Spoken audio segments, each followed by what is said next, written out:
กี้ครับร็อกกี้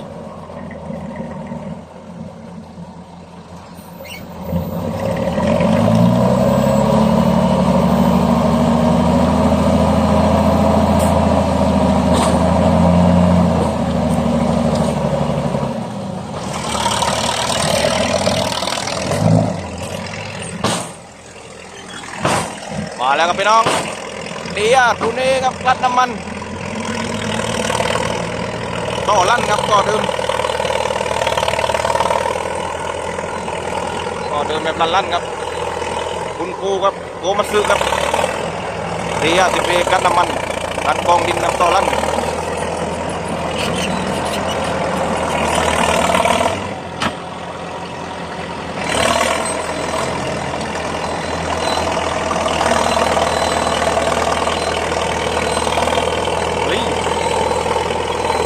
เต็มไหมน้อง83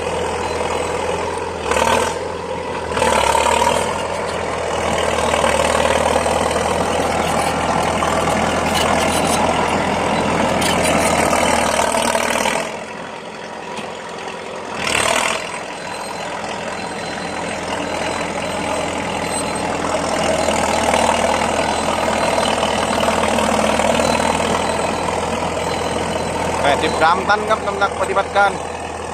เดินนี่ทิ้งกันเลยพี่น้อง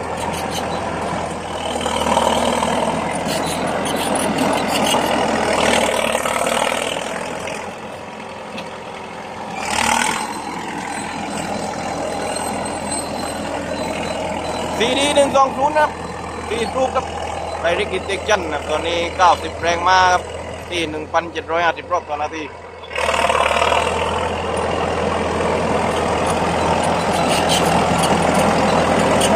ดันกองนี้พี่น้อง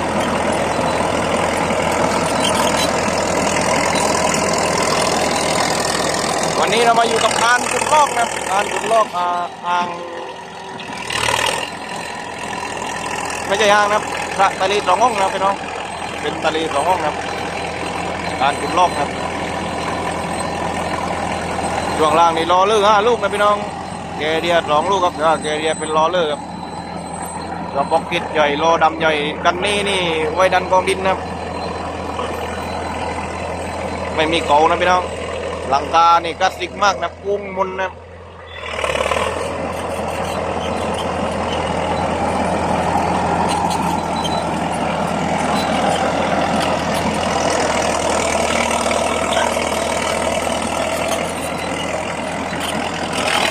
ดีนี่ยังเดิมนะครับดีนี่เดิมมาก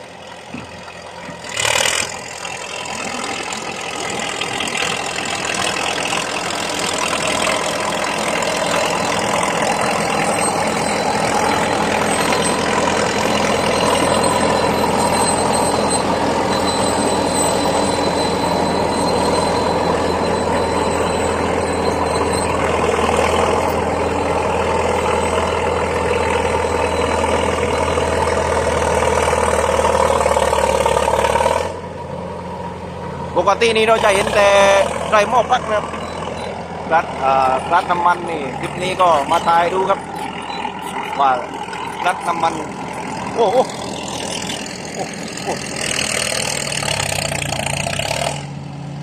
ว่ารัดน้ำมันต่อลั่นนี่จะเป็นยังไงพี่น้องมาแล้วครับพีโน่ครับพีโน่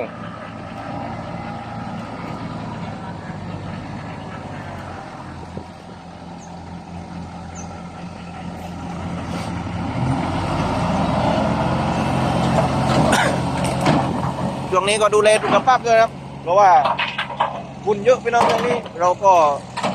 ไม่ค่อยสบายครับช่วงนี้เสียงอาจจะเปลี่ยนครับ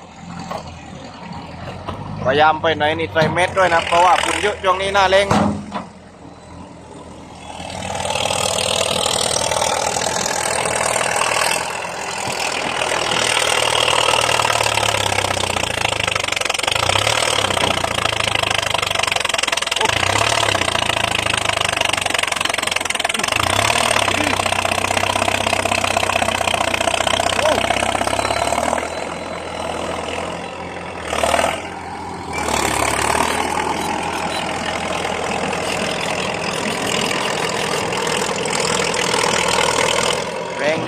อ้นี่โกมันคือแข็งแรงดีมากนะ50 ปี10 ปีแล้วนะครับ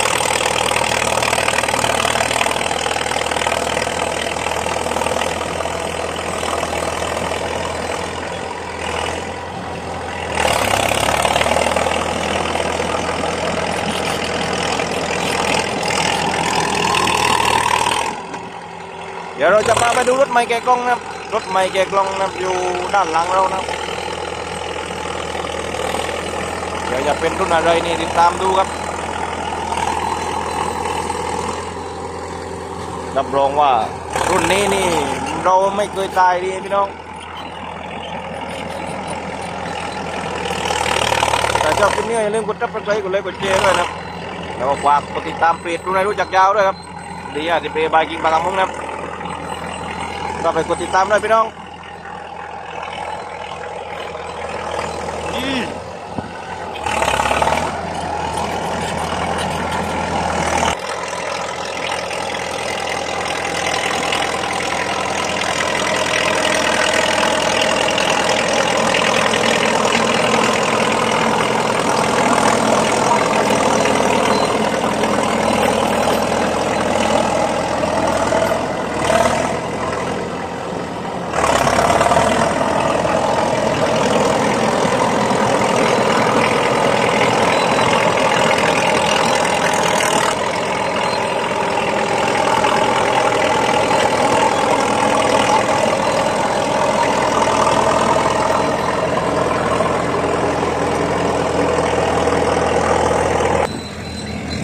มาแล้วพี่น้องร็อกกี้ด้วยก็ว่าครับ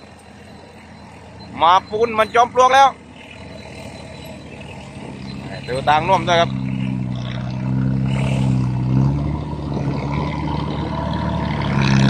โอ้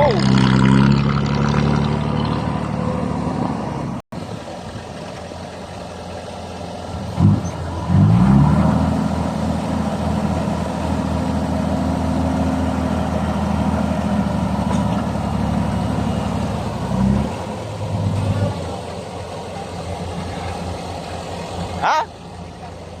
YouTube พี่น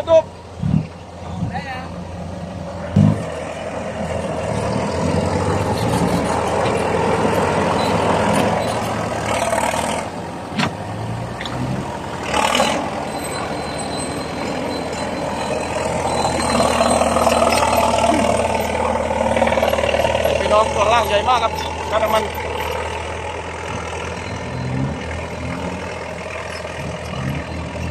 ช่วงล่างเขาจะใหญ่กว่ากระเด้งนะครับยาวกว่านะครับยาวมาด้านหลังนะครับตัวล่างนี้ล้นรถครับ